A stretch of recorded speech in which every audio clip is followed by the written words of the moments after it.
ನಮ್ಮ ಜೊತೆಗಿದ್ದಾರೆ ಸರ್. ಮುಖ್ಯವಾಗಿ ಸಭೆ ಆಯಿತು, 13ನೇ ತಾರೀಕು ಬಂದ್ ಹೇಳ್ತಿದ್ದೀರಾ, ಯಾವ ರೀತಿ ಇರುತ್ತೆ ಹೋರಾಟ? ಹೋರಾಟ ಸಂಪೂರ್ಣವಾಗಿ ಬಂದ್ ಆಗುತ್ತೆ. ಜನರೇ ಬಂದ್ ಮಾಡ್ತಾರೆ. ಎಲ್ಲ ಸಂಘ ಸಂಸ್ಥೆಗಳು ಸೇರಿದ್ದಾರೆ. ಎಲ್ಲ ಸಂಘ ಸಂಸ್ಥೆಗಳ ಬೆಂಬಲ ಇದೆ. ಆದ್ದರಿಂದ ಕರ್ನಾಟಕ ಸಂಪೂರ್ಣ ಸ್ತಬ್ಧ ಆಗುತ್ತೆ.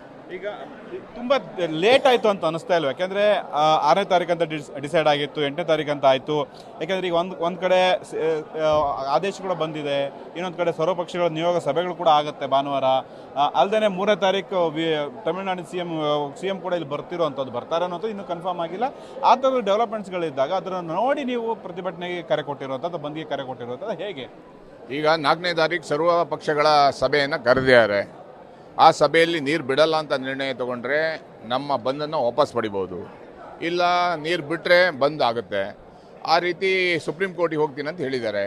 ನಾನೇನು ಹೇಳ್ತೀನಿ, ಮುಖ್ಯಮಂತ್ರಿಗಳಿಗೆ ಏನು ಬಂಗಾರಪ್ಪನವ್ರ ರೀತಿ ದಿಟ್ಟವಾದ ನಿಲುವನ್ನು ತಗೊಳ್ಳೋದ್ರ ಮುಖಾಂತರ, ಸುಗ್ರೀವಾಜ್ಞೆ ತರೋದ್ರ ಮುಖಾಂತರ ನೀರನ್ನು ತಡಿಬೇಕನ್ನುವಂಥ ಒತ್ತಾಯವನ್ನು ಮಾಡ್ತಾ ಇದ್ದೀವಿ. ಮುಖ್ಯವಾಗಿ ಬೆಂಗಳೂರಿಗೆ ನೀರಿನ ಸಮಸ್ಯೆ ಆಗುವಂಥದ್ದು, ಜನ ಯಾವ ರೀತಿ ಬರಬೇಕು ಅಂತ ನೀವು ಬಯಸ್ತೀರಿ? ಹೇಗೆ ಹೋರಾಟದ ರೂಪುರೇಷೆಗಳು ಯಾವ ರೀತಿ ಆಗಬೇಕು ಅಂತ ಹೇಳ್ತೀರಿ? ನೋಡಿ, ಬೆಂಗಳೂರು ಜನ ಮಾತ್ರ ಅಲ್ಲ, ಯಾವುದೇ ಹಳ್ಳಿಯಿಂದ ಬಂದರೂ ಕಾವೇರಿ ನೀರು ಕುಡಿತಾರೆ.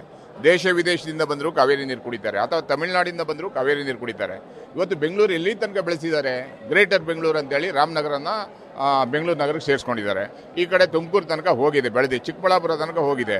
ನೀರು ಎಲ್ಲಿ ಪ್ಲಾನ್ ಮಾಡಿದ್ದಾರೆ? ಬ್ಲೂ ಪ್ರಿಂಟ್ ನಮ್ಮನ್ನು ಆಳುವಂಥ ದೊರೆಗಳು ಎಲ್ಲಿ ಮಾಡಿದ್ದಾರೆ? ನೇತ್ರಾವತಿ ತಿರುವು ಮಾಡಿದ್ರಾ ಅಥವಾ ಹೇಮಾವತಿ ನೀರು ತಿರುವು ಮಾಡಿದ್ರಾ ಬೆಂಗಳೂರು ತರೋಕ್ಕೆ? ಯಾವ ರೀತಿ ಮಾಡಿದ್ದೀರಾ? ನೀರು ಹೆಂಗೆ ಕುಡ್ತೀರಾ ನೀವು? ಎಷ್ಟೆಷ್ಟು ಅಪಾರ್ಟ್ಮೆಂಟ್ಗಳು ಬೆಳೀತಾ ಇದ್ದಾರೆ.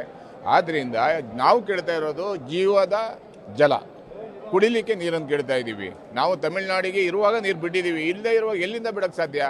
ಆದ್ದರಿಂದ ಈ ಹೋರಾಟವನ್ನು ಮಾಡಲೇಬೇಕಾಗಿದೆ, ಅನಿವಾರ್ಯ. ಈಗ ನಾರಾಯಣಗೌಡರ ಬಣ ದೆಹಲಿಗೆ ಹೋಗಿ ಅಲ್ಲಿ ನಾವು ಜಲಸಂಪನ್ಮೂಲ ಇಲಾಖೆಯನ್ನ, ಸಚಿವರನ್ನ, ಕೇಂದ್ರ ಸರ್ಕಾರವನ್ನು ಎಚ್ಚರಿಸುವಂಥ ಕೆಲಸ ಮಾಡ್ತೀವಿ ಅಂತ ಹೇಳ್ತಿದ್ದಾರೆ. ತಾವೇನಾದರೂ ಆ ಥರದ ಸ್ಟೆಪ್ಪನ್ನು ಇಡ್ತೀರಾ ಮುಂಚೆ? ದೆಹಲಿಗೆ ಹೋಗೋದ್ರಲ್ಲಿ ತಪ್ಪೇನಿಲ್ಲ, ಹೋರಾಟ ಆಗಬೇಕಾಗಿದೆ.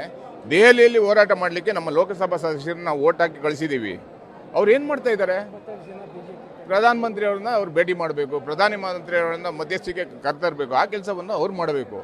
ಆದ್ದರಿಂದ ಈ ಹೋರಾಟ ನಡಿಬೇಕು. ಯಾವುದೋ ಒಂದು ರೀತಿ ಹೋರಾಟ ನಡೀಲಿ, ಒಬ್ಬೊಬ್ಬರದ್ದು ಒಂದೊಂದು ರೀತಿ. ಆದರೆ ಕಾವೇರಿ, ಎಲ್ಲರ ಉದ್ದೇಶ ಒಂದೇ, ಕಾವೇರಿಯನ್ನು ಉಳಿಸ್ಕೊಳ್ಳುವಂಥ ಕೆಲಸವನ್ನು ಮಾಡಬೇಕು.